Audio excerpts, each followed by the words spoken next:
Hello everyone, నేను మీ Navyasri. Welcome back to our channel. ఈరోజు మన వీడియోలో మంచి హెల్దీ రెసిపీని షేర్ చేస్తున్నాను. అదే ఈ డ్రై ఫ్రూట్ లడ్డు. బెల్లం పంచదారను యూజ్ చేయకుండా లడ్డూని ప్రిపేర్ చేస్తున్నాను. ఇది చాలా బాగుంటుంది, చూడ్డానికి కూడా కలర్ఫుల్గా కనిపిస్తుంది. ఎదిగే పిల్లలకి రోజుకొకటి పెడితే హెల్దీగా ఉంటారు. ఈ లడ్డు రెసిపీ మీకు నచ్చితే మీరు ట్రై చేయండి.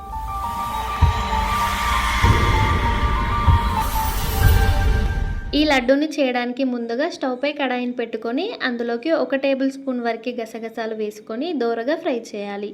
ఇవి ఫ్రై అయిన తర్వాత ప్లేట్లోకి తీసుకోవాలి. నెక్స్ట్ అదే కడాయిలోకి 1 టేబుల్ స్పూన్ వరకు నెయ్యిని వేసుకొని కరిగిన తర్వాత సన్నగా కట్ చేసుకున్న బాదంని 1/2 కప్పు వరకు వేసుకోవాలి. నేను అన్ని సేమ్ కప్పుతో కొలుచుకొని తీసుకుంటున్నాను. నెక్స్ట్ 1/2 కప్పు వరకు సన్నగా కట్ చేసిన జీడిపప్పు, అందులో సగం వంతు వరకు సన్నగా కట్ చేసిన పిస్తా పప్పును వేసుకొని స్టవ్ని లో ఫ్లేమ్లో పెట్టుకొని వీటిని దోరగా ఫ్రై చేయాలి. ఇవి ఫ్రై అయిన తర్వాత ఇందులోకి 1/2 కప్పు వరకు ఎండు కొబ్బరిని ఇలా తురుముకొని వేసుకోవాలి. 1/2 కప్పు పంకిన్ సీడ్స్ కూడా వేసుకొని అందులో సగం వంతు వరకు కిస్మిస్ని కూడా వేసుకోవాలి. మీరు ఏ కిస్మిస్నైనా తీసుకోవచ్చు. మీ దగ్గర ఏ డ్రై ఫ్రూట్స్ ఉంటే వాటిని తీసుకోండి. ఇవే వేయాలని ఏం లేదు, మీకు నచ్చినవి వేసుకోండి. నెక్స్ట్ ఇందులోకి మంచి టేస్ట్ కోసం 1/2 టీ స్పూన్ వరకు ఇలాచీ పౌడర్ని వేసుకోవాలి. మనం ముందుగానే ఫ్రై చేసుకున్న గసగసాలను కూడా ఇందులోకి వేసుకొని వీటన్నింటినీ నెయ్యిలో కమ్మటి వాసన వచ్చేంత వరకు స్టవ్ని లో ఫ్లేమ్లో పెట్టుకొని మంచిగా ఫ్రై చేయాలి. ఫ్రై అయిన తర్వాత స్టవ్ ఆఫ్ చేసి ప్లేట్లోకి తీసుకోవాలి. నెక్స్ట్ ఇందులోకి స్వీట్నెస్ కోసం బెల్లం పంచదార కాకుండా ఇలా డేట్స్ని వేసుకుంటే లడ్డు చాలా టేస్టీగా ఉంటుంది. ఇలా డేట్స్ని తీసుకొని అందులో గింజలన్నీ తీసేయాలి. డేట్స్ మంచివి, ఎక్కువ గుజ్జుండేవి కొంచెం ఫ్రెష్గా తీసుకుంటే బాగుంటుంది. ఇలా గింజలన్నింటినీ తీసేసి వీటిని 1 కప్పు వరకు తీసుకోవాలి. ఒక 200 గ్రామ్స్ వరకు తీసుకోవాలి. మీ స్వీట్నెస్కి సరిపడా తీసుకోండి. మీకు ఇంకా కావాలంటే కొంచెం యాడ్ చేసుకోవచ్చు.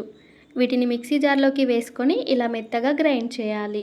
దీన్ని పక్కన పెట్టి మళ్ళీ స్టవ్ పై కడాయి పెట్టుకొని అందులోకి 1 టేబుల్ స్పూన్ వరకు నెయ్యిని వేసుకోవాలి.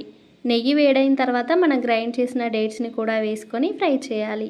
ఇది నెయ్యిలో మంచిగా కలిసిపోయి సాఫ్ట్గా పేస్ట్ లాగా అయ్యేంత వరకు కలుపుతూ ఫ్రై చేయాలి. ఇది ఇలా సాఫ్ట్గా అయిన తర్వాత మనం ముందుగా ఫ్రై చేసి పక్కన పెట్టుకున్న డ్రై ఫ్రూట్స్ని ఇందులోకి వేసుకోవాలి. ఈ డ్రై ఫ్రూట్స్ ఈ పేస్ట్తో మంచిగా కలిసిపోయేంత వరకు కలుపుతూ ఉండాలి. ఇది కొంచెం ముద్దలాగా అయిన తర్వాత స్టవ్ ఆఫ్ చేసి వేరే ప్లేట్లోకి వేసుకొని కొద్దిగా చల్లారనివ్వాలి. పూర్తిగా చల్లారనవసరం లేదు, కొంచెం గోరువెచ్చగా ఉన్నప్పుడే ఇలా లడ్డూలా చేసుకోవాలి. అన్నింటినీ ఇలా లడ్డూలాగా చేసిన తర్వాత వీటిని ఒక బాక్స్లోకి వేసుకొని 10 to 15 డేస్ వరకు స్టోర్ చేసుకోవచ్చు. మరీ ఎక్కువగా చేసి పెట్టుకోకండి, పాడవుతాయి. ఇవి పిల్లలు పెద్దలు రోజుకొకటి తింటే చాలు. చాలా హెల్దీ లడ్డు, పిల్లలకి స్నాక్ బాక్స్లోకి కూడా పెట్టొచ్చు. బెల్లం పంచదార వేయకుండా చేసిన ఈ లడ్డు చాలా కమ్మగా ఉంటుంది. మీరు ఎప్పుడైనా ఈ లడ్డుని చేయకపోతే తప్పకుండా ఒకసారి ట్రై చేయండి. మళ్ళీ మళ్ళీ చేసి పెడతారు, అంత బాగుంటుంది.